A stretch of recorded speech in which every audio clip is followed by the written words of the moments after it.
I promised you one of the hardest puzzles I've ever given to you in a ChessKid video, and here it is. Today, we're going to talk about the chess tactic called attraction.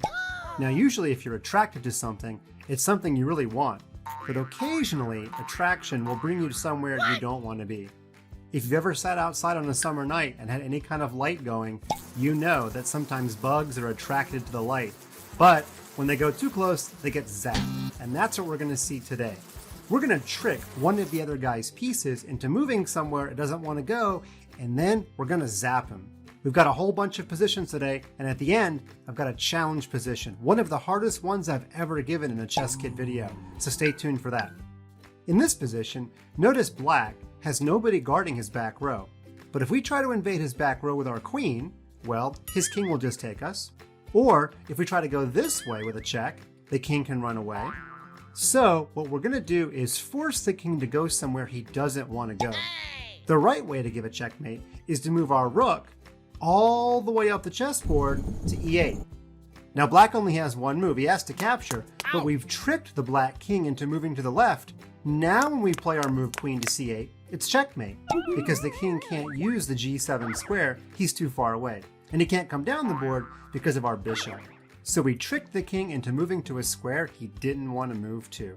Let's look at another example of attraction that leads to checkmate. In this position, again, Black has nobody guarding the last rank. So you might start to get some ideas about sacrificing a rook like in the first position. Let's take a look at this though.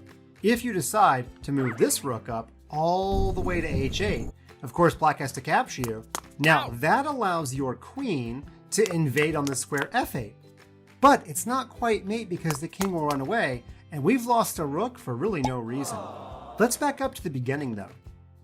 What if we do it the other way around? What if we offer our queen up to the chess gods? The king has to capture, and then the rook comes all the way up. I think we've got it this time. We tricked the king into moving to the left, then we were able to invade on h8 for a checkmate. Let's look at one more attraction leading to checkmate. In this position, I really want to play the queen and helper checkmate, queen h7. Of course, the problem is it's not checkmate. The king can run away, and he's getting some fresh air. We don't want that. Let's back up. What if we trick that Black king into moving to the corner? That's the easiest place to checkmate because the king has very few places to run away. The way to do that is to offer up our rook on h8. Now the bishop can't take because the bishop is pinned to the king, hopefully you noticed that. So the only move for Black is to capture, but now we've got him where we want him. We've got him in the corner, and queen h7 is a very simple queen and helper checkmate. The knight is the helper. Okay, attraction doesn't always have to lead to checkmate. Let's take a look at an example of attraction in the endgame. In this chess position, the white pawns are going up the board, the black pawn is going down the board. Now the first move that might come to your mind is to promote to a queen. But if we do that, Black will copy us, he'll promote to a queen, and Black will have created this really nasty skewer. Hopefully you've already watched our video on skewers. When we move our king out of the way, he will capture our queen, then he'll probably win our last pawn, and if Black knows the king and queen mate, which he should, we're going to lose the game. But we have a more crafty idea we could have used. What about using the other pawn to make a queen? Now we don't expect that queen to survive, but we're attracting the Black queen to where he doesn't want to go, and then he's going to get zapped by our light. The king captures the queen. Now when we promote, do you see the difference? It's check. The king is going to move out of the way, and all we have to do is stop the Black pawn. There are many ways to do it. The best move is probably queen to h8. We will pick off that pawn and we will give checkmate in a couple more moves because we do know the king and queen checkmate. Let's take a look at another example of using attraction to win material, but not necessarily to give checkmate. Here, Black is ahead by a little bit. He's got a queen for our rook and our extra pawn. That's 6 points for us, 9 points for him. He's up a little bit. But we're going to use attraction to get that Black queen where we want her to go. You may notice that we could try this fork on the first move. We're forking the king and the bishop. But he will take our knight, Now, we could of course take his bishop back, but his king runs away, and all that happened was a 3-for-3 trade. You might remember my video on trading. You don't want to trade when you're behind. We need to think of something a little bit more clever in the starting position. Why don't you pause your videos and figure out an attraction puzzle for white? Did you find the move rook takes bishop? If you did, you're definitely understanding our concept today.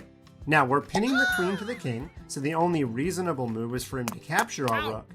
But we have attracted that queen away from protection of e7. Now knight to e7 wins the game.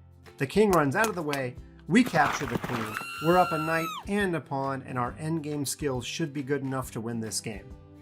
Now remember back to the beginning of the video, I promised you one of the hardest puzzles I've ever given to you in a ChessKid video, and here it is.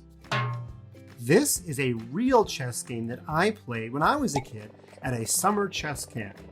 Neither side's king is very safe, but if I play correctly, I can use attraction to force black to go where he doesn't want to be. This one's quite hard. You might want to pause your videos and give yourself 15 or 20 minutes to figure it out. I think in real life, I spent at least that long before I played the next move. Well, no shame if you don't get this one right. I'm just going to show you, and we're going to go through the variations. The correct move is amazing because it's not a check. That's right, it's so hard. Rook to f7. It's not check, but queen h7 is going to be mate on the next turn. That doesn't really give black a lot of options. He had to capture, but that forced his king away from h7, and my queen invaded. No matter what black does, there's going to be a mate. Here's one example. If he runs away, we'll take with check, and when his king moves over, we'll check here, and he has to block, and then queen takes bishop is actually mate. There's a couple other ways the game could have ended. Let me show you how the actual game finished. After I gave check on h7, he went here, then I gave this check, then he went here, then I gave this check. Now if he goes to the corner, queen h7 is our standard queen and helper mate. So he moved back, then I gave this check again, then he moved back, then I gave this check, then he went here, then I gave this discovered check, he went here, and after queen h7, he finally resigned, because when the king moves here, we can give our queen and helper mate. You might not believe me, but if you go through all those variations, every single thing leads to mate. It just takes you a little bit of while to figure out all the geometry of it. If you understood the beginning attraction puzzles, that's what I'm most worried about. If you got this attraction puzzle, well, you're about to have my job. You should be recording videos soon.